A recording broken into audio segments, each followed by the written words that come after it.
Hello students. तो कैसे हैं आप सब। आई होप आप सब लोग बहुत अच्छे होंगे। आज की इस वीडियो में हम बात करेंगे इवोल्यूशन क्या है, ओरिजिन ऑफ लाइफ क्या है, हमारा ब्रह्मांड कैसे बना, हमारी पृथ्वी की उत्पत्ति कैसे हुई, हमारे तारे, उछल तारे, ग्रह, उपग्रह, इनकी उत्पत्ति कैसे हुई, इस धरा पर जीवन की उत्पत्ति कैसे हुई। तो तमाम ऐसे सवालों के जवाब मिलने वाले हैं आज की इस वीडियो में। तो चलिए हम लोग वीडियो को स्टार्ट करते हैं। सबसे पहले ब्रह्मांड कैसे बना, ब्रह्मांड कब बना, ब्रह्मांड क्यों बना। तो इन सबसे भी पहला एक क्वेश्चन है, ब्रह्मांड क्या है। इस अगर हम बात करें कि ब्रह्मांड के अध्ययन को हम कॉस्मोलॉजी कहते हैं, ब्रह्मांड के अध्ययन को हम कॉस्मोलॉजी कहते हैं। और इस धरा पे ही नहीं, इस पूरे के पूरे इस दुनिया में आसमान से लेकर के पाताल तक का जहां पर भी हम कुछ भी देखते हैं वह सभी हमारा ब्रह्मांड है। आसमान में तैरते हुए तारे, टिमटिमाते हुए तारे, चमकते हुए चांद और ऊर्जान्वित करते हुए सूर्य, ये सभी हमारे ब्रह्मांड का एक अद्भुत हिस्सा है। तो ब्रह्मांड की जो उत्पत्ति है, ब्रह्मांड की जो उत्पत्ति है वो कब हुई, ब्रह्मांड की उत्पत्ति कैसे हुई, ब्रह्मांड की उत्पत्ति क्यों हुई, इस पृथ्वी की उत्पत्ति कब हुई, पृथ्वी की उत्पत्ति क्यों हुई, पृथ्वी की उत्पत्ति कैसे हुई, आकाश गंगा क्या है, सोलर पैनल क्या है, सोलर सिस्टम क्या है। तमाम ऐसे जो है सवालों के जवाब हम लोगों के माइंड में गूंज रहे हैं। उन सब के जवाब बारी बारी से मिलेंगे। तो सबसे पहला जवाब, ब्रह्मांड क्या है। जहां पर भी हम देखें पदार्थों और ऊर्जा का संगठन ही ब्रह्मांड है, पदार्थों और ऊर्जा का संगठन ही ब्रह्मांड है। और इस ब्रह्मांड का निर्माण कैसे हुआ, तो अलग अलग थ्योरी बताती हैं। जैसे हम बात करें कि ब्रह्मांड कैसे बना, जीवों की उत्पत्ति कैसे हुई, ब्रह्मांड कितना पुराना है और पृथ्वी की उत्पत्ति कब हुई। तमाम ऐसे सवालों के जवाब मिलेंगे। आपको वीडियो में बने रहना है ताकि आपको बेहतरीन आंसर और आपके जितने भी डाउट हों वो सभी क्लियर हो सके। हमारी पूरी ब्रह्मांड में लगभग 13 अरब जो है गैलेक्सीज हैं, मंदाकिनी है, आकाश गंगाएं हैं।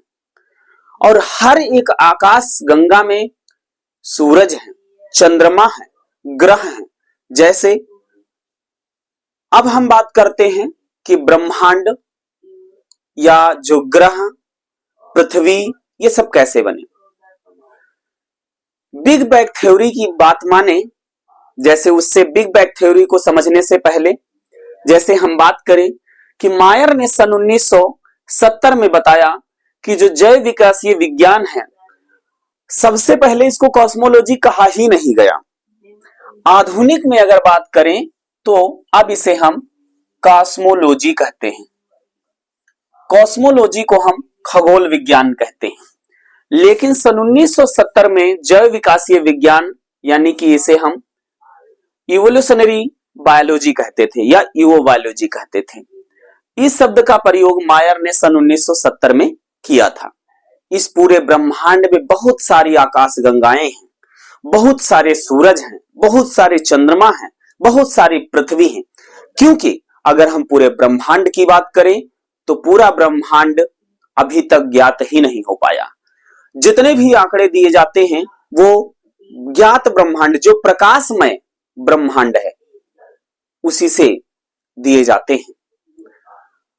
तो हम बात करेंगे कि जो आकाश गंगाएं हैं, मिल्की वेज हैं, उसमें सभी प्रकार के बृहस्पति, शुक्र, मंगल, बुध, पृथ्वी, चंद्रमा, सभी ग्रह, उपग्रह, तारे, पुछल तारे सभी सम्मिलित हैं। इसके बाद अगर हम बात करें कि ब्रह्मांड किससे बना है, तो ब्रह्मांड का निर्माण ऊर्जा और पदार्थ से मिलकर बना हुआ है। अमेरिकी वैज्ञानिकों ने बताया कि ब्रह्मांड की जो अनुमानित आयु है वह 13.7 अरब वर्ष पूर्व है। ब्रह्मांड की उत्पत्ति 13.7 अरब वर्ष पूर्व मानी जाती है। इस ब्रह्मांड में जो चीजें बनी हुई हैं, जो पदार्थ हैं वो किस चीज से मिलकर बना हुआ है या वह पदार्थ क्या है। तो ब्रह्मांड की उत्पत्ति दो चीजों से हुई है, ब्रह्मांड का निर्माण दो चीजों से हुआ है, एक तो पदार्थ और दूसरा ऊर्जा। ऊर्जा से आप सभी परिचित हैं, लेकिन वह कौन सा पदार्थ था जिसने ब्रह्मांड का निर्माण किया? तो उस पदार्थ का नाम था हीलियम। क्या नाम था? हीलियम नाम था। बहुत ही इंपॉर्टेंट क्वेश्चन है। अगर आपसे पूछा जाए कि पहले ब्रह्मांड में सबसे पहला ऐसा कौन सा पदार्थ था जो सबसे पहले बना, तो वो आद्य पदार्थ था जिसका नाम था हीलियम। और यह हीलियम जो है, जिस प्रकार से हमारे बहुत सारे मॉलिक्यूल बनते हैं, बहुत सारे अणु बनते हैं, उसी तरह से इस आद्य पदार्थ में भी इलेक्ट्रॉन, प्रोटॉन और न्यूट्रॉन से मिलकर ही बना हुआ था। लेकिन अगर हम बात करें कि पृथ्वी की उत्पत्ति कैसे हुई, ब्रह्मांड की उत्पत्ति कैसे हुई और पृथ्वी पर जीवों की उत्पत्ति कैसे हुई, या पृथ्वी पर जीवों की उत्पत्ति कैसे हुई होगी, तो इनसे जुड़े हुए तमाम प्रकार की हाइपोथेसिस दी गई हैं। जैसे हम पहले हाइपोथेसिस की बात करते हैं, बिग बैंग थ्योरी।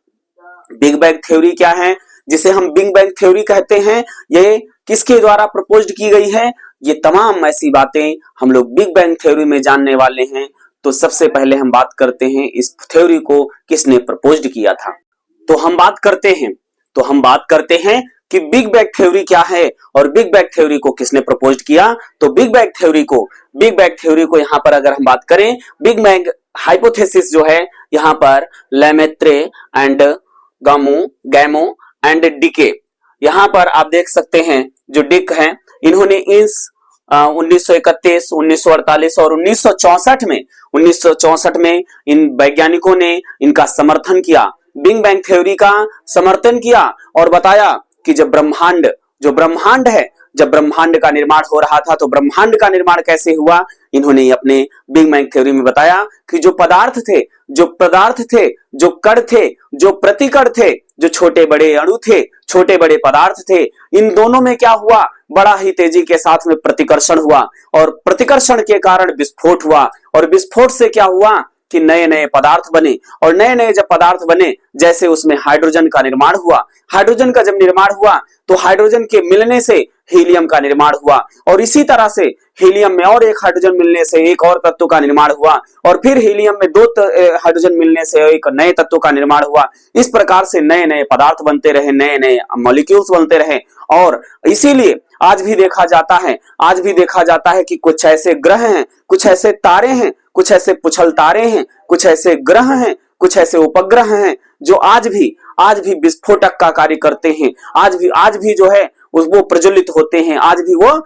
जल रहे हैं, आज भी वो दहक रहे हैं। ये बिग बैंग थ्योरी में कहा गया है कि इसमें कणों के मध्य बड़ी तेजी के साथ में प्रतिकर्षण हुआ और प्रतिकर्षण से क्या हुआ, विस्फोट हुआ और विस्फोट से रासायनिक क्रियाएं बदली जिससे वहां पर नए नए भागों, नए नए अणुओं, नए नए यौगिकों का निर्माण हुआ और आज जाकर के जब वो कंडेंस हुए तो वो आज भी वह प्रज्वलित पिंड के रूप में आज भी हम लोगों को दिखाई देते हैं। बिग बैंग थ्योरी जो है कि समर्थनकर्ता ये हमारे वैज्ञानिक थे। तो बिग बैंग थ्योरी में क्लियर कर दिया गया है कि इसमें क्या हुआ, कण और प्रतिकणों के मध्य भारी प्रतिकर्षण हुआ जिससे विस्फोट हुआ और यहाँ पर क्या हुआ, कुछ पदार्थ बड़ी तेजी के साथ जब विस्फोट हुए तो कंडेंस हो गए, और कंडेंस हुए तो उसके पास जाकर के पिंडों में विभक्त हो गए, और वही पिंड क्या है, वही पिंड ग्रह, उपग्रह, तारे, पुछल तारे ये सब बनते रहे।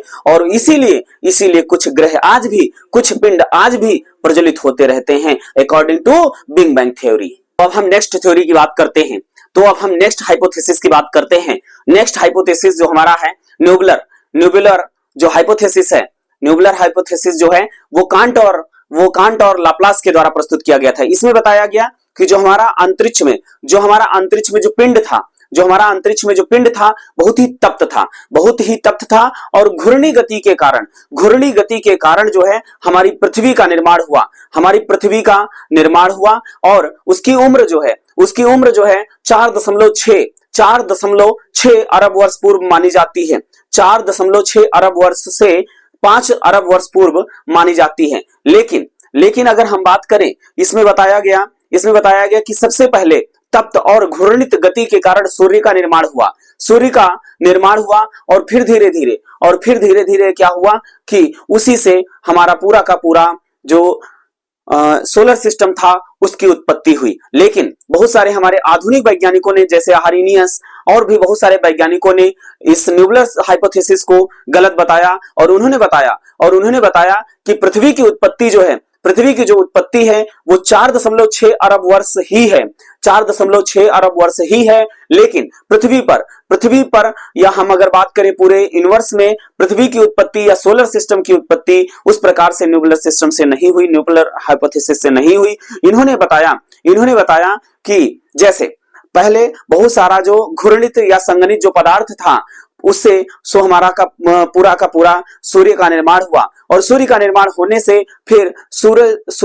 होने से क्या हुआ कि बहुत तप्त था, बहुत ही डेंस था और घूर्णी गति के कारण इस सूरज से टुकड़े निकलते रहे और हमारा सोलर सिस्टम का निर्माण हुआ। और इस प्रकार से हमारा शुक्र, शनि, मंगल, बुध, वरुण, अरुण, पृथ्वी इन सब का निर्माण हुआ। और चंद्रमा का निर्माण पृथ्वी से माना जाता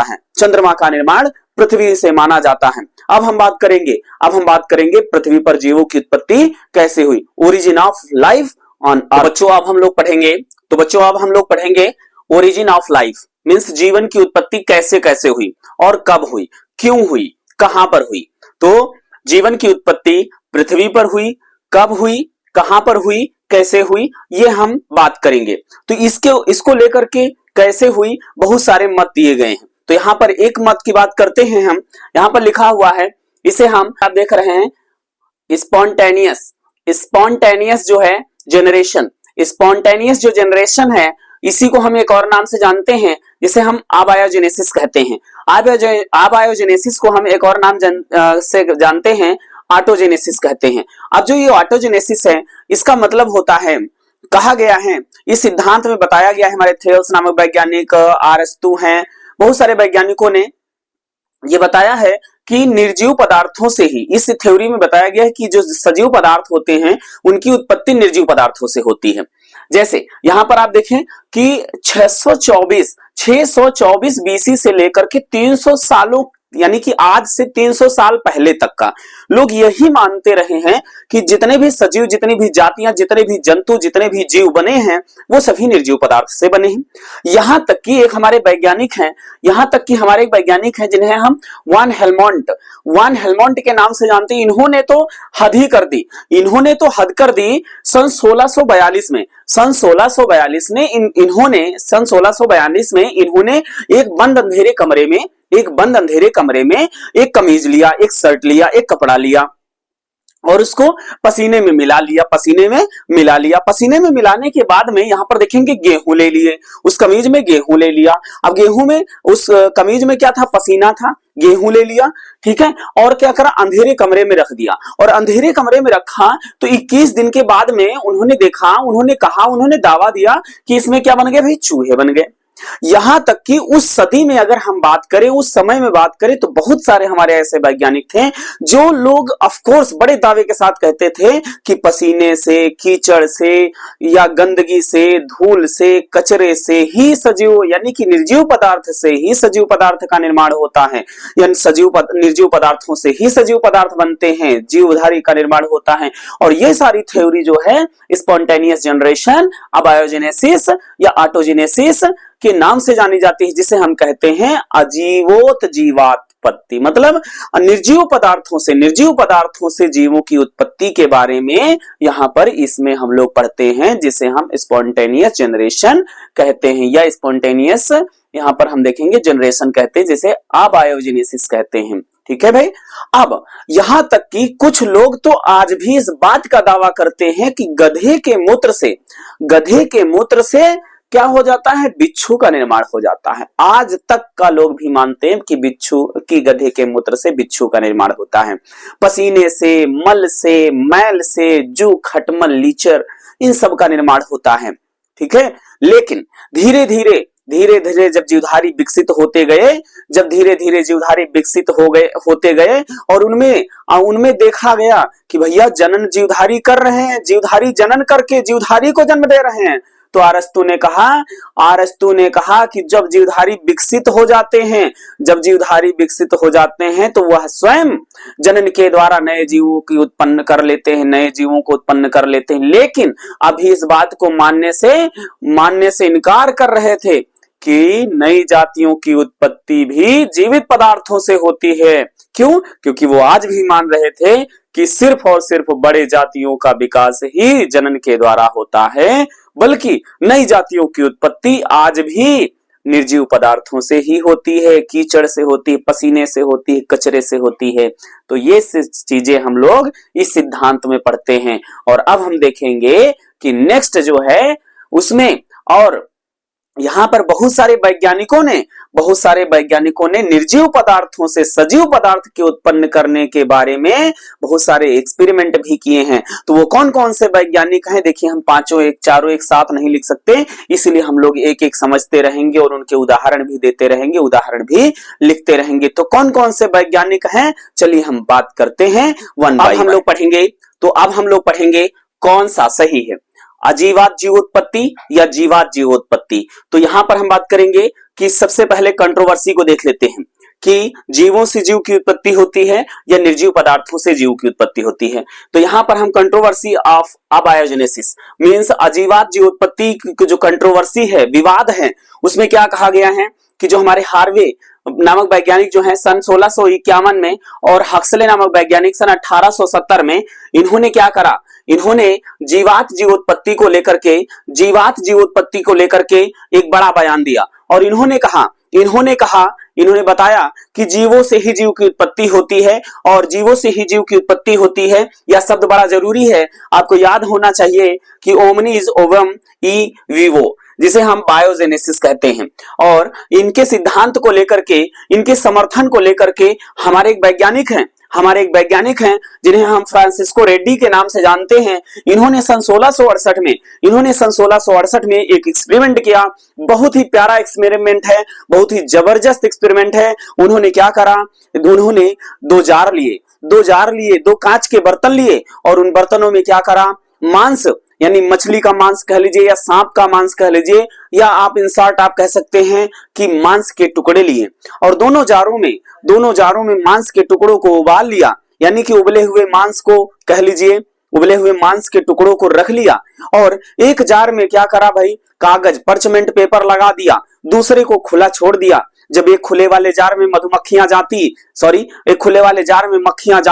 वहां पे मांस को खाती और मक्खियां अंडे देती। तो यहाँ पर कुछ दिनों में देखा गया कि जो खुला वाला जार था उसमें मक्खियों के बच्चे, मक्खियों के अंडे मिले। लेकिन जो जार जिस पर परचमेंट पेपर लगा था, जो कागज लगा था, उस पर किसी भी प्रकार के मक्खी के अंडे नहीं देखे गए। तो इससे पता चला कि देखिए मांस के टुकड़े उस जार में थे जिसमें कागज लगा हुआ था, जो इसका ढक्कन बंद था, जिसमें कागज कवर था, और मांस के टुकड़े उसमें भी थे जिसमें कागज नहीं लगा था। लेकिन खुले वाले जार में अंडे देखे गए और बंद वाले जार में अंडे नहीं देखे गए। इससे पता चलता है कि मांस से अंडों का उत्पादन नहीं, बल्कि वहां पर जो मधुमक्खियां गई थी उनसे जो मक्खियां गई थी उनसे नई मक्खियों का निर्माण हुआ है, नई मक्खियों का जन्म हुआ है। और जहां पे मक्खियां गई ही नहीं वहां पर मांस में अंडे देखे ही नहीं गए। इसलिए कहीं ना कहीं ये थ्योरी प्रूव करती है कि जीवों से ही जीव की उत्पत्ति होती है, क्योंकि जहां पे मक्खियां गई वहां पर ही जीव बना और जहां पे मक्खियां नहीं गई वहां पे जीव नहीं बना। इसलिए इसे हम बायोजेनेसिस कहते हैं और फ्रांसिस्को रेड्डी ने बायोजेनेसिस का भरपूर समर्थन किया है बुद्ध प्रूफ के साथ में। लेकिन सन 1674 की बात है, सन 1674 की बात है। हमारे डच वैज्ञानिक, वैसे ये हमारे एक इटालियन वैज्ञानिक थे, हमारे डच वैज्ञानिक सन 1674 में, जिनका नाम हम लोग बड़े अदब से लेते हैं, क्योंकि इन्होंने खोज ही ऐसी करी है, जिन्हें हम क्या कहते हैं, एंटोनी वान लीवेनहॉक कहते हैं। एंटोनी वान लीवेनहॉक सन 1674 में एक माइक्रोस्कोप के द्वारा जीवाणुओं की खोज कर देते हैं। और जब जीवाणुओं की खोज कर देते हैं तो ये बताते हैं कि देखिए भाई, गंदे पानी में, गंदी जगहों पे जीवाणु यानी कि माइक्रो ऑर्गेनिज्म, सूक्ष्म जीव देखे गए हैं। तो भाई कहीं ना कहीं वैज्ञानिकों में फिर से अजीवात जीवोत्पत्ति की एक कह सकते हैं उस समर्थन एक उभार आ जाता है कि बड़े जीवधारी नहीं सही, बड़े जीवधारी भले ही ना सही, लेकिन छोटे जीवधारी बिना जीवों की ही उत्पत्ति या बिना जीवों की उपस्थिति से ही उत्पन्न होते हैं। और इसमें बड़ी ही कंट्रोवर्सी देखी गई। अब हम बात करते हैं एक और वैज्ञानिक के, जिन्होंने ये समर्थन दिया है कि जीव से ही जीव की उत्पत्ति होती है। तो कौन से वो वैज्ञानिक हैं जानने के लिए आपको बने रहना पड़ेगा भाई वीडियो में। तो चलिए हम लोग वीडियो में अगला पहलू देखते हैं कि हमारे कौन से ऐसे नेक्स्ट वैज्ञानिक है जिन्होंने जीवोत्पत्ति बायोजेनेसिस का समर्थन किया है। तो हमारे अगले वैज्ञानिक थे लेजेरो स्पैलेंज़नी ने क्या करा, सब्जियों को और मांस को एक साथ उबाल करके शोरबा बनाया और शोरबा बनाने के बाद में उन्होंने दो पात्रों में उस शोरबे को रखा। एक पात्र को जो है ढक्कन ढीला कर दिया, एक शोरबा जिसमें जिस जार में शोरबा रखा उसके ढक्कन को ढीला कर दिया। दूसरे वाले जो जार था जिसमें शोरबा रखे थे, सब्जियां और मांस को मिला करके शोरबा बना के रखे थे, उसको टाइटली सील कर दिया गया। कुछ समय के बाद में देखा गया जिस जार का ढक्कन ढीला था उसमें सूक्ष्मजीव दिखे गए, उसमें कीड़े दिखे गए। तो उसके बाद में दूसरा जो जार था जो टाइट था उसमें जीवाणु नहीं देखे गए, उसमें कीड़े नहीं देखे गए। तो बहुत सारे वैज्ञानिकों ने इसका विरोध भी किया। उन्होंने कहा कि जो लेजेरो स्पैलेंज़नी जो है, इन्होंने जो जिसमें कीड़े बने हैं उनको कम उबाला था और जिसमें कीड़े नहीं बने हैं उनको ज्यादा उबाला था। तो ऐसा उन लोगों ने इन पर आरोप लगा दिया। लेकिन यही तक नहीं रुका, हमारे अगले वैज्ञानिक लुईस पास्चर ने सन 1860 से 1862 तक एक बेहतरीन एक्सपेरिमेंट किया। इन्होंने क्या करा, इन्होंने 3 गोलपेंदी के फ्लास्क लिए या जार लिए, 3 गोलपेंदी के फ्लास्क लिए। तो यहां पर हम देखेंगे भाई 3 गोलपेंदी के फ्लास्क लिए। अब जब 3 गोलपेंदी के फ्लास्क लिए, यहां पे देख सकते हैं 3 गोलपेंदी के फ्लास्क लिए, ये 3 गोलपेंदी के फ्लास्क लिए। इसमें इन्होंने क्या करा भाई, ईस्ट और शुगर तीनों में, ईस्ट और शुगर, ये ईस्ट और शुगर का सॉल्यूशन लिया। तीनों में ईस्ट और शुगर का सॉल्यूशन लिया। अब इसको उबाला, तीनों को जब उबालने के बाद में क्या किया, इसको गर्म करने के साथ में एक क्या करा कि एक का जो मुख था उसको गर्म करके खींच लिए और हंस की गर्दन जैसे बना दिए, हंस की गर्दन के जैसे बना दिए। दूसरे को क्या करा,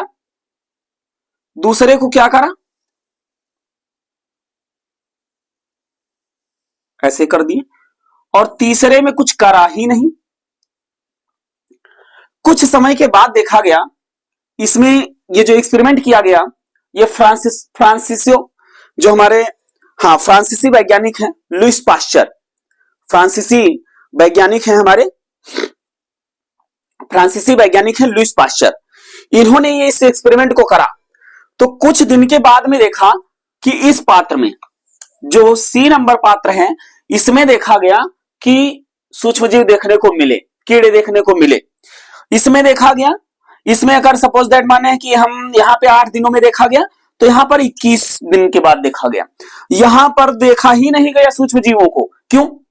क्योंकि यहाँ पर देखो, इन्होंने बायोजेनेसिस, इन्होंने क्या करा था, अबायोजेनेसिस को गलत साबित करने के लिए, बायोजेनेसिस थ्योरी को सही करने के लिए, दूसरे लैंग्वेज में कहें तो सही को सही और गलत को गलत करने के लिए इन्होंने इस एक्सपेरिमेंट को करा।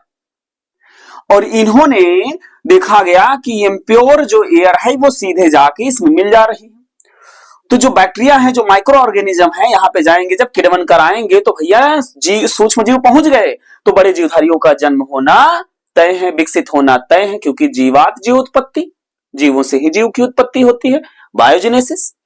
एंड यहां पर देखेंगे थोड़ा सा वक्त लगा, लेकिन जीव यहाँ पे सूक्ष्म जीव आए, देर से आए लेकिन आए, है ना। तो यहां पर क्या हुआ, यहां पर भी जीव बन गए लेकिन वक्त लगा। लेकिन यहां पर क्या हुआ, यहां पर पूरी तरह से प्योर एयर आई, जिसमें बैक्टीरिया आया ही नहीं, माइक्रो ऑर्गेनिज्म आया ही नहीं, और यहां पर किण्वन हुआ ही नहीं, तो ये सड़ा ही नहीं और इसमें जीव बने ही नहीं।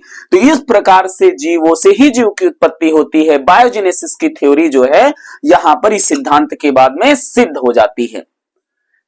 तो आई होप आप लोगों को मजा आ रहा होगा, समझ में आ रहा होगा। और बायोजेनेसिस क्या है, अबायोजेनेसिस क्या है, जीवों से ही जीव की उत्पत्ति होती है, इसकी पुष्टि जो है लुइस पास्चर सिद्धांत के बाद में, लुइस पास्चर जो है एक्सपेरिमेंट है, इसके बाद से इस एक्सपेरिमेंट के बाद में अगर हम बात करें तो इस चीजें जो है यहाँ पे कंट्रोवर्सी रही, इसमें जो है एक दूसरे के विरोधी रहे, यानी कि विवाद का कारण रहे। तो ये था एक हमारा जो है, जिसको हम लोग जो है स्पॉन्टेनियस जेनेसिस या जनरेशन एंड अबायोजेनेसिस या ऑटोजेनेसिस कहते हैं। तो ये क्लियर हुआ। एंड नेक्स्ट थ्योरी है, जो नेक्स्ट हमारी थ्योरी है, इसको अगर 1 से लिखें तो नेक्स्ट थ्योरी हमारी जो आएगी, भाई नेक्स्ट थ्योरी कौन सी आती है देखते हो दोस्तों। अब यहां पर हम देखेंगे जो दूसरा सिद्धांत है, दूसरा जो थ्योरी है, दूसरा थ्योरी कौन सा है, थ्योरी ऑफ स्पेशल क्रिएशन, मतलब विशेष सृष्टिवाद, विशेष निर्माण। इस थ्योरी में बताया गया है, कि देखेंगे यहां पर बीसी यानी कि ईसा पूर्व के बाद, बीसी के बाद जो धर्म प्रचार हुआ, बीसी के बाद में जो धर्म प्रचार हुआ, उसमें बताया गया कि उसमें क्या क्या बताया गया, ऐसी कहानियां बताई गई, ऐसी बातें बताई गई जो बिना किसी आधार की थी। जैसे यहां पर देख रहे हैं, ईश्वर के प्रति लोगों की आस्था इतनी बढ़ी, आस्था बढ़नी चाहिए, आस्था बढ़ने का कोई भी गलत रीजन नहीं है। आस्था होनी चाहिए, आस्था रखनी चाहिए, हर इंसान को एक दूसरे इंसान से आस्था रखनी चाहिए, हर एक प्राणी को दूसरे प्राणी से आस्था रखनी चाहिए, हर एक फैक्टर से, दुनिया के हर एक फैक्टर को हर दूसरे फैक्टर से आस्था रखनी चाहिए, श्रद्धा रखनी चाहिए, भाव रखना चाहिए, आस्था रखनी चाहिए, लगाव रखना चाहिए। लेकिन वो आस्था अंधी नहीं होनी चाहिए, अज्ञानतापूर्ण नहीं होनी चाहिए। इसमें कहा गया भाई कि जो पृथ्वी पर जीवों का निर्माण हुआ वो ईश्वर की इच्छा से हुआ। किसी धर्म में बताया गया कि किसी विशेष शक्ति के कारण हुआ। जैसे इसी प्रकार से एक ग्रंथ है जिसे हम बाइबल कहते हैं, बाइबल के नाम से जानते हैं। बाइबल में बताया गया कि जो पृथ्वी का या पूरे ब्रह्मांड का जो निर्माण है वो 6 दिन में हुआ। बाइबल में ये बात कही गई कि पूरी की पूरी जो पृथ्वी है, पूरे का पूरा जो ब्रह्मांड है, उसका निर्माण 6 दिनों में हुआ है। कैसे कैसे हुआ है, जैसे पहले दिन इसमें बताया गया है कि बाइबल में बताया गया कि जो पहले दिन में पृथ्वी और स्वर्ग का निर्माण हुआ, पहले दिन में पृथ्वी और स्वर्ग का निर्माण हुआ, दूसरे दिन भी आकाश और जल का निर्माण हुआ, और तीसरे दिन धरती और वनस्पति यानी पेड़ पौधों का निर्माण हुआ, चौथे दिन सूर्य चंद्रमा और तारों का निर्माण हुआ, 5वें दिन मछली और पक्षियों का निर्माण हुआ और छठे दिन मनुष्य और जितने स्थलीय जीव थे उन सब का निर्माण हो गया। यानी कि 6 दिन में बाइबल के माने तो पूरी की पूरी धरा, पूरी की पूरी पृथ्वी का निर्माण 6 दिन में हो गया। और यहां पर हम बात करेंगे इसी तरह से, जैसे हिंदू धर्म ग्रंथों को माने तो उसमें दिखाया गया है कि हमारी सृष्टि का निर्माण, हमारी पृथ्वी का निर्माण, हमारे धरा का निर्माण, हमारे जीवों का निर्माण ब्रह्मा ने किया है। यहां तक का ये बताया गया है कि जो उच्च प्राणी के, उच्च जाति के, उच्च कोटि के जो प्राणी हैं, उनका निर्माण ब्रह्मा के मुख से हुआ है। यहां तक कि ये बताया गया है कि जो बकरियां हैं या छोटे छोटे जानवर हैं, उनका निर्माण ब्रह्मा के पैरों से हुआ है। यहां तक कि पक्षियां, वनस्पतियां और इस प्रकार से जो पेड़ पौधे हैं, उन सब का निर्माण ब्रह्मा के बालों से बताया गया है। तो इस प्रकार से हम देखते हैं कि जो सृष्टिवाद का सिद्धांत है, वो वैज्ञानिक तरीके से वहां पर प्रूव नहीं हो पाया और इसीलिए वो आगे चल करके असफल रहा। तो चलिए हम देखेंगे भाई यहां पर कि तीसरा सिद्धांत क्या कहता है या अगला सिद्धांत क्या कहता है कि पृथ्वी पर जीवों की उत्पत्ति कैसे हुई है। तो ये था हमारा सृष्टिवाद सिद्धांत, जिसे हम इंग्लिश में थ्योरी ऑफ स्पेशल क्रिएशन के नाम से जानते हैं। तो देखते हैं हमारा नेक्स्ट थ्योरी कौन सा आता है। दोस्तों, ये है तीसरा जो सिद्धांत है, जिसे हम थर्ड थ्योरी कहते हैं। इस थ्योरी का नाम है कॉस्मोजोइक थ्योरी जो है ब्रह्मांडवाद के नाम से जानी जाती है।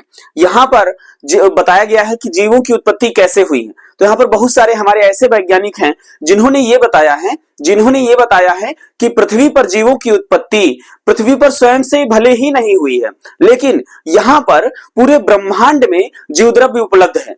और ये बताया गया है कि पृथ्वी पर जीवों की उत्पत्ति कैसे हुई है, इसके लिए हमारे बहुत सारे वैज्ञानिकों ने कहा कि इस पूरे ब्रह्मांड में जीव द्रव्य के बीजाणु मौजूद हैं और यह कहीं ना कहीं से यह बीजाणु पृथ्वी पर आकर के गिरे हैं और पृथ्वी पर जीव द्रव्य जो बीजाणु है आकर के जब गिरे हैं, वो सरवाइव करे हैं, बढ़े हैं, तो जीव द्रव्य में बने और जीव द्रव्य से जो है नए नए जीवधारियों का निर्माण हुआ। लेकिन क्या ऐसा संभव है? जी बिल्कुल नहीं है। क्यों? क्योंकि जो हमारा इन्वायरमेंट है, जो हमारा ब्रह्मांड है, वो इतना ज्यादा ठंडा है कि वहां से कोई भी जीव द्रव्य स्पोर आना और उसके बाद सरवाइव कर पाना बिल्कुल संभव नहीं है। तो इसीलिए हम देखते हैं कौन कौन से वैज्ञानिक इस मत का जो है प्रपोज्ड किए हैं या परिकल्पनाएं दिए हैं। तो जैसे यहाँ पर आप देख रहे हैं, इसे हम कॉस्मोजोइक थ्योरी कहते हैं। इसे हिंदी में ब्रह्मांडवाद के नाम से जाना जाता है और यह परिकल्पना जो है रिचटर ने सन 1865 में और प्रेयर ने सन 1880 में और हेमहोज ने सन 1884 में और आर्हीनियस ने सन 1908 में और होयल व बॉन्डी आदि ने सब लोगों ने मिलके ये ब्रह्मांडवाद का सिद्धांत दिया और इसमें इन सभी वैज्ञानिकों ने बारी बारी से ये कहा है कि पृथ्वी पर जीवों की उत्पत्ति ब्रह्मांड से ही हुई। इसमें बताया गया है कि जिस समय ब्रह्मांड का निर्माण हो रहा था उसी ब्रह्मांड में जीवों को जन्म देने के लिए या जीवों का विकास करने वाले बीजाणु उपलब्ध थे और वह जीव द्रव्य पृथ्वी पर आकर के गिरे और धीरे धीरे इस पृथ्वी पर जीवों का निर्माण हुआ, जीवों का विकास हुआ। लेकिन हम देखते हैं यहाँ पर अपने अलग अलग वैज्ञानिक अलग अलग सिद्धांत देते हैं। जैसे इन्होंने, अगर हम बात करें, जिन्होंने अंततः यहाँ पर देखेंगे, इन्होंने ये भी कहा है कि यह अनंतकालिता, मतलब यह अनंतकालिता, जिस समय हमारा ब्रह्मांड बन रहा था उसी समय बीजाणु बने थे, उसी समय जीव द्रव्य बने थे और जीव द्रव्य को इन्होंने इमोर्टल कहा है, नश्वर कहा है, अमर कहा है। इसीलिए इस सिद्धांत को हम लोग अनंतकालिता, इंटायरिटी ऑफ लाइफ में विश्वास किया गया है। इस यहाँ पर आप देख रहे हैं ब्रह्मांडवाद में क्या किया गया है, इंटायरिटी ऑफ लाइफ यानी कि अनंतकालिता में विश्वास किया गया है। ये कभी नष्ट नहीं होते हैं, अमर रहते हैं। जैसे रिचटर ने कहा है जीवों का विकास जो है जीव द्रव्य से होता है और यह अकस्मात हुआ है, पृथ्वी पर हुआ है और जीव द्रव्य के माध्यम से हुआ है, बीजाणु के माध्यम से हुआ है और अकस्मात हुआ है, अर्थात ये कहीं ना कहीं ब्रह्मांड से पृथ्वी पर आकर के गिरे हैं। दूसरा हमारे वैज्ञानिक हैं जिसे हम हेमहोज के नाम से जानते हैं, इन्होंने कहा कि जीव जो है खगोल पिंडों के साथ पृथ्वी पर गिरे हैं। मतलब जिस समय हमारी पृथ्वी है, जिस समय हमारा जो है सोलर सिस्टम बन रहा था, जिस समय हमारा यूनिवर्स बन रहा था, उसी समय जीव द्रव्य था। और जैसे जैसे पृथ्वी का निर्माण हुआ, इनके हिसाब से जीव द्रव्य भी पृथ्वी पर आकर के, बीजाणु भी पृथ्वी पर आकर के गिरे और जीव द्रव्य का निर्माण किया, नए नए जीवों का निर्माण किया, अकॉर्डिंग टू हेमहोज। एंड तीसरे हमारे वैज्ञानिक है यहाँ पर आर्हीनियस ने कहा कि इसके बीजाणु ब्रह्मांड में कहीं ना कहीं बिल्कुल थे, ऑफ कोर्स थे, और वो कहीं ना कहीं जो है ब्रह्मांड के निर्माण के समय, पृथ्वी के निर्माण के समय आए और उन्होंने क्या करा, धीरे धीरे छोटे छोटे जीवों से फिर बड़े बड़े जीवों का निर्माण किया। अब यहां पर हम देखेंगे, यह परिकल्पना जीवन की उत्पत्ति का मूल सिद्धांत ही नहीं था, क्योंकि इसमें यह पूछा गया जीवन की उत्पत्ति कहां से हुई है, तो इसमें यह बताया ही नहीं गया है कि जीवन की उत्पत्ति कहां से हुई है। इसीलिए इस परिकल्पना को पूरी तरह से फ्लॉप माना गया है, गलत माना गया है, क्योंकि यह जो क्वेश्चन पूछा जा रहा था उसका सटीक आंसर ही नहीं है। तो अब हम बात करते हैं नेक्स्ट थ्योरी कौन सी है, और वो हमारी लास्ट थ्योरी है। तो बच्चों ये आ गया है हमारा चौथा सिद्धांत, जिसमें यह बताया गया है कि पृथ्वी पर जीवों की उत्पत्ति कैसे हुई है, जिसे हम क्या कहते हैं प्रलयवाद सिद्धांत। प्रलयवाद सिद्धांत को हम लोग क्या कहते हैं,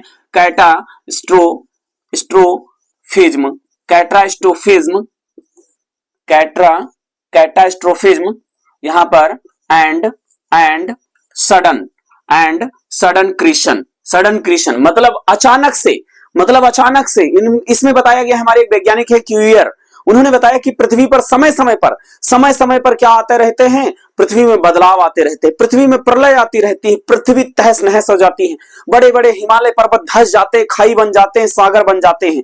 जैसे इसमें उदाहरण में यह भी बताया गया है, जैसे जहां पे आज हमारा हिमालय पर्वत है, जहां पर आज हमारा हिमालय पर्वत है, यहां पर पहले कभी तटस्थ महासागर हुआ करता था, लेकिन पृथ्वी पर बहुत सारे टेक्टोनिक मूवमेंट होते हैं, प्रलय आते रहते हैं, और उसमें बताया गया है कि पृथ्वी तहस नहस हो जाती है, और तहस नहस हो जाने से जितनी भी जीव जातियां होती है, जंतु होते हैं, पौधे होते हैं, सब नष्ट हो जाते हैं, उनका सबका नाश हो जाता है। और इस प्रकार से जो पृथ्वी हमारी होती है वो फिर से आद्य हो जाती है, और आद्य पृथ्वी से फिर से रासायनिक संगठन होता है, भौतिक परिवर्तन होते हैं, जैविक परिवर्तन होता है, और नए नए जैविक अणु बनते हैं, और इस प्रकार से नए नए जीवों का निर्माण होता है। तो इस प्रकार से आपके सामने चार सिद्धांतों के बारे में बता दिया गया। जिस प्रकार से यहाँ पर आप देख रहे हैं, चारों सिद्धांत के नाम लिखे हुए हैं, चारों प्रकार की थ्योरी लिखी गई है कि किस प्रकार से ओरिजिन ऑफ लाइफ जो है, यानी कि जीवों की उत्पत्ति कैसे होती है। तो आप लोगों को आपको बताना है कौन सा सिद्धांत आपको सबसे बेहतरीन लगा, कौन सा सिद्धांत सबसे अच्छा लगा। और इसके बाद में हम बात करेंगे आधुनिक जो मॉडर्न थ्योरी है, तो मॉडर्न थ्योरी में ए.आई. ओपेरिन को हम लोगों को पढ़ना है और स्टैनली मिलर को पढ़ना है। ए.आई. ओपेरिन को पढ़ना है और स्टैनली मिलर को पढ़ना है, जो कि बहुत ही महत्वपूर्ण है। तो अगर मैंने देखा इस वीडियो पे आप लोगों का ढेर सारा सपोर्ट मिल रहा है, इस वीडियो पे ढेर सारा आप लोगों का प्यार मिल रहा है, तो उस वीडियो को भी मैं बहुत ही बेहतरीन तरीके से, बहुत ही अच्छे तरीके से बना के आपके सामने प्रेजेंट करूंगा। और इसलिए वीडियो अगर आप लोगों को थोड़ा भी अच्छी लगी, थोड़ा भी जानकारी आपको मिली, तो इस वीडियो को बहुत ज्यादा से ज्यादा शेयर करिए, बहुत से ज्यादा लाइक करिए। एंड इसको आप लोग जो आपका फेसबुक है, व्हाट्सएप ग्रुप है, उन कहीं ना कहीं पर आप इसको जरूर शेयर करें, क्योंकि इस वीडियो में आपको मात्र 100 लाइक का टारगेट है। अगर इस वीडियो में 100 लाइक आ जाते हैं, 100 लाइक आते हैं, तो जल्द ही आपका सेकंड जो पार्ट है जिसमें हम लोगों को ए.आई. ओपेरिन और स्टैनली मिलर के बारे में बहुत ही बेहतरीन तरीके से बताया जाएगा। तो भाई इसमें थोड़ा सा आप लोग सपोर्ट करिए। और अगर आप हमारे चैनल पर नए हैं, तो परिवार का हिस्सा बनने के लिए आप जो है क्या करना है, आप सभी जानते हैं। परिवार का हिस्सा बनने के लिए आपको क्या करना है, थोड़ी सी मेहनत करनी है भाई। क्या करना है आप लोगों को, क्या करेंगे भाई, आपको इस पर करना है क्लिक। क्या करना है, इस पर करना है क्लिक। और वीडियो अगर आप लोगों को अच्छी लगी तो आप लोग जो है इस वीडियो को शेयर करना ना भूलिए। एंड फिर मिलते हैं नई जानकारी के साथ नई वीडियो में। तब तक के लिए bye bye and take care.